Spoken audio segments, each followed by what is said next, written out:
ശ്രീമദ് ഭഗവത്ഗീത 1-ാം അധ്യായം അർജുന വിഷാദ യോഗം. ശ്ലോകം 40.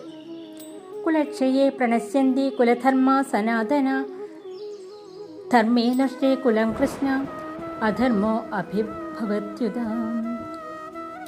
കുലക്ഷയത്താൽ സനാതനമായ കുലധർമ്മം നശിക്കുന്നു. ധർമ്മം നശിക്കുമ്പോൾ കുലത്തെ മുഴുവൻ അധർമ്മം ബാധിക്കുന്നു. അധർമാഭിഭവാൽ കൃഷ്ണ പ്രജുഷ്യന്തി കുലസ്ത്രീയഃ സ്ത്രീഷു ദുഷ്ടാസു വാർഷ്ണേയ ജായതേ വർണ്ണസംഗ്രഹ.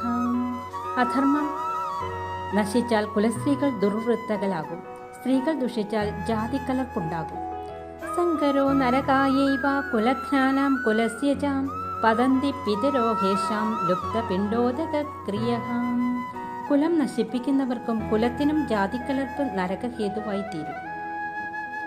ഇവരുടെ പിതൃക്കൾ പിണ്ടക്രിയയും ഉദകക്രിയയുമില്ലാതെ നരകത്തിൽ വീഴുന്നു. ദോഷൈരേതൈ കുലഘ്നാനാം വർണ്ണസങ്കരകാരകൈ ഉത്സ്യാദ്യന്തേ ജാതിധർമാഃ കുലധർമാശ്ച ശാശ്വതാഃ. ജാതിക്കലർപ്പുണ്ടാക്കുന്ന കുലഘ്നന്മാരുടെ ഈ പാപങ്ങളാൽ ശാശ്വതമായ ജാതിധർമ്മങ്ങളും കുലധർമ്മങ്ങളും നശിച്ചു പോകുന്നു. ഉത്സന്ന കുലധർമാണാം മനുഷ്യാണാം ജനാർദ്ദന നരകേ നിയതം വാസോ ഭവതീത്യുശുശ്രുമാം. കുലധർമ്മങ്ങൾ നശിച്ച മനുഷ്യർക്ക് എപ്പോഴും നരകത്തിൽ തന്നെയാണ് പാർപ്പെന്ന് ഞങ്ങൾ കേട്ടിട്ടുണ്ട്. അഹോപദഃ മഹൽ പാപം കർത്തും വ്യവസിതാ വയം യദ്രാജ്യസുഖലോഭേന ഹന്തും സ്വജനമുദ്യതാഃ.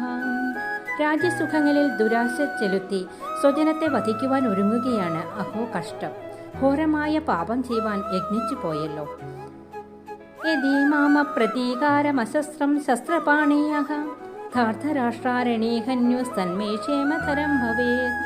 ആയുധധാരികളായ ധാർത്തരാഷ്ട്രന്മാർ എതിർത്തുല്ലാത്ത നിരായുധനായ എന്നെ യുദ്ധത്തിൽ കൊല്ലുകയാണെങ്കിൽ അത് എനിക്ക് ക്ഷേമതരമായി തീരും.